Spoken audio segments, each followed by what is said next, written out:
Dr. Itai Dzamara, the young brother of the missing Zimbabwe human rights activist Itai Dzamara, said he has decided to take President Robert Mugabe regime head-on until they bring back his brother. Itai Dzamara was kidnapped by suspected state agents 14 months ago in Harare and has not been seen since then. In the past month, Patterson was arrested 3 times by Zimbabwe police over public protest demanding the release of his brother.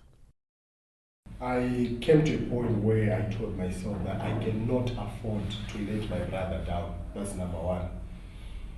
And so, because of that realization and because of that resolution, I then had to morph myself into this now activist. I will not be silent regarding Itai's issue, and there is one curve we need to negotiate regarding that. Like I said, chances are very high. There is a possibility that these people have already made an Itai. Patterson also said the disappearance of Itai Dzamara has affected their mother, his wife and children so much, and recently their mother was admitted in hospital suffering from hypertension. The more they do not see their father, the more anxious they become. And so almost every now and again they are posing questions regarding their father, regarding the whereabouts of their father. And so that has also affected them immensely, emotionally. They've been affected, especially the boy, the 7-year-old boy, because there are times when he just probably, if he sees the picture of his father, he cries or something like that. And so this has impacted on him in a very immense way. And we're really hoping that even in the near future, we're going to take them through some sort of therapy so that they can really find some sort of healing. Because this is not easy, especially for the 7-year-old boy. It has developed even bitterness. I remember the mother telling me the other day that they were watching television, and it was news, I think, that they were watching, and the president of Zimbabwe was saying something, and the young boy said, this Mugabe, I don't like him. See, already he has an idea of what happened and who are the people responsible for this. He has an idea, and that has developed into some sort of bitterness, and that's something we really need to attend to from a therapeutic standpoint. I think the wife and our parents were the ones who were affected the more as far as the disappearance of Itai Dzamara is concerned, and especially our mother.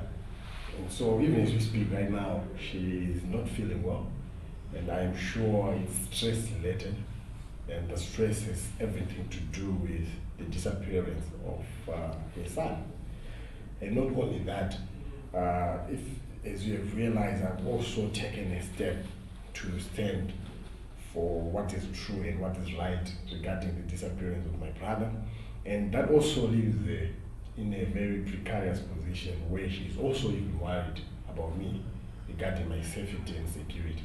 Patterson, who is an author and holds a doctorate degree in business and leadership, added that the Mugabe government is full of corrupt and arrogant officials who don't care about the masses and have looted the country's resources, leaving the ordinary people suffering. He may still be alive. They may have murdered him. They have the capacity and the proclivity to do that. I'm speaking in terms of murdering him. There is a good chance that they have murdered him, and at the same time, there is a good chance that he's still alive. We're still carrying out investigations, our own investigations. We have other people who even get to volunteer information along the way, and so we're still trying to consolidate everything we've gotten thus far, and so we're not in a position to really announce Itai's fate, whether he's still alive or not, because we still have a lot of dots to connect before we get to that point. And so, as of now, I would say it's neither here nor there. He may still be alive. They may have murdered him. We still hold on to hope. And I think in any scenario, especially in this case, because we really have not seen anything to the effect that probably he's dead.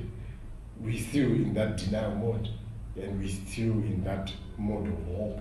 We're still holding on to hope. We still believe that he's alive, and we're still hoping that we're going to meet with him.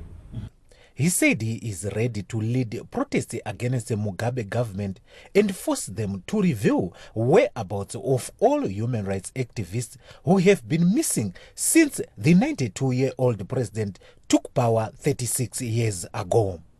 Recently, the United States Embassy in Harare and the European Union also demanded the Mugabe government to find Itai Dzamara, saying he was a symbol of non-violent protests in Zimbabwe.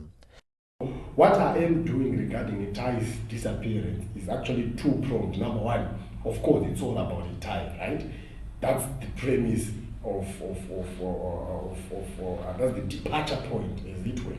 But in the broader picture and in the bigger sense, this has everything to do with Zimbabwe and the Zimbabwe wide, where we're drawing a line in the sand and sending a clear message to the authorities, to the powers that be, that in Zimbabwe, people cannot be abducted in a willy-nilly manner and we keep quiet. In the time past, people would be abducted and it would just die down, and people would even get afraid to speak about it or to talk about it. But you see, when it comes to Itai's issue, they press the wrong button, because we never at any point did mince our words. I'm not just doing this like unlike in other sectors, what other people believe that I'm doing this for me to gain mileage. No, I'm doing this because I love my brother, and not only that, I'm doing this for all Zimbabweans, because we do not want any Zimbabwean to be abducted for whatever reason. Without fail, one thing we've resolved is that as long as the Itai is not accounted for, even if it takes 15 years, we will still make noise regarding Itai's disappearance. And remember what I said, we're doing that not just for Itai, but we're also doing that to set a precedent in Zimbabwe. That in Zimbabwe, Mugabe and his people and his minions will not abduct people for expressing themselves. Never again will they do that. To the people of Zimbabwe, I say that a new Zimbabwe is possible, and a new Zimbabwe is coming. Let us all work together. It's good and encouraging to see most of you beginning to stand up and to speak. Indeed, we now have so many Itai Dzamara in Zimbabwe, and for that we say thank you, Itai, wherever you are. This is what you started, and so many people are beginning to speak. And to Robert Mugabe, the president of Zimbabwe, or the first president of Zimbabwe, I would say it's time up. He has, his time has expired, he has expended his time, and it's time for him to relinquish power. We need a new narrative, we need a new trajectory as a nation, and Mugabe, together with his minions, they need to pass on the baton to a fresh and new breed of leaders. We are here and we are ready to take Zimbabwe to its destination. Itai Dzamara was also a journalist who worked for different papers before venturing into human rights activism. Itai mukoma wangu aripiko, aripi, aiswepi, kusinga dzokwe, aripi, uya imai munditaurire,